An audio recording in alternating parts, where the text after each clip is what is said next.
Pasukan Keselamatan Malaysia telah mula melancarkan satu operasi besar-besaran untuk menumpas kumpulan penceroboh di Lahad.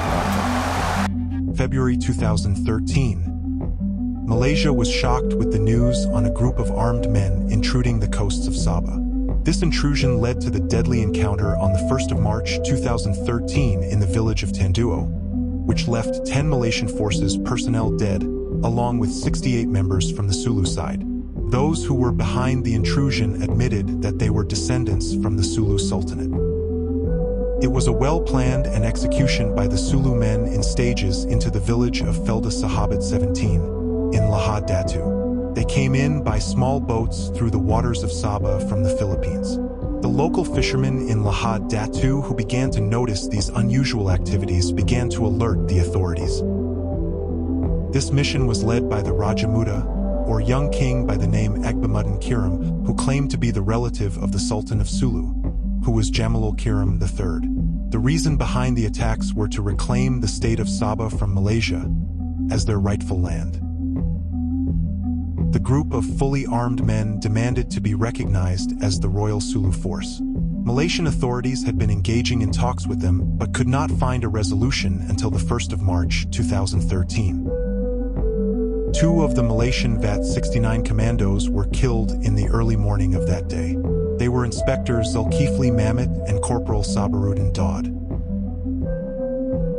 The very next day, a battle broke out between the Malaysian armed forces and the Sulu men. This was when the Malaysian side were tipped off regarding the plans of the Sulu men to capture the police headquarters in Semporna Sabah.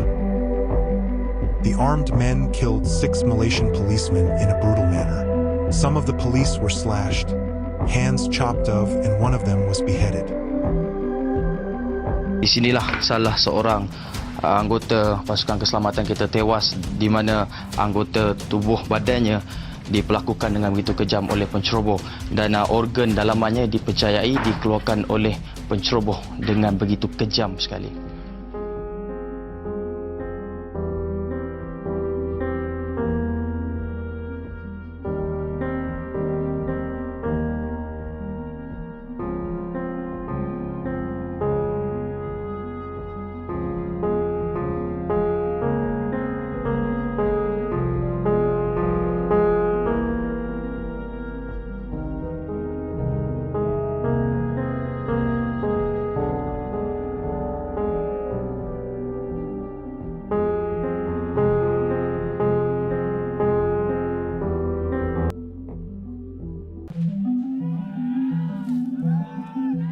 On the 5th of March, Prime Minister Najib Abdul Razak ordered the Malaysian military forces to be deployed and take control of the situation. The mission was called Op Dawlath. It began as early as 7 a.m. on that day, and the military forces hit the intruders from all possible angles. 2 F-18 fighter jets and a Hawk shook the skies of the Tanduo village. Bombs were dropped from the sky onto the surrounding areas where the Sulu militants were expected to be hiding.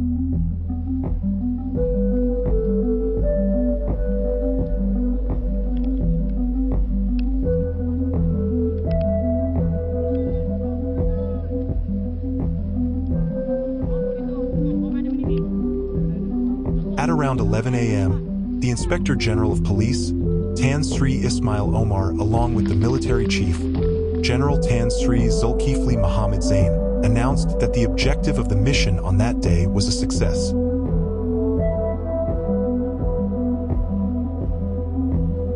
On the March 7, 2013, one of the Sulu heirs announced ceasefire and hoped that the Malaysian side would do the same as well. The announcement was made by the Sulu spokesperson, Abraham Ijirani, in a press conference from the Philippines. The ceasefire was announced by them with the excuse to avoid further bloodshed on both sides as well as the public. The conflict in Lahad Datu Sabah came to an end on the 10th of April 2013. During the whole 57 days of Sabah being under attack, 10 men from the Malaysian side lost their lives, and 68 members from the Sulu forces were killed, including their general, who was in charge of the whole mission.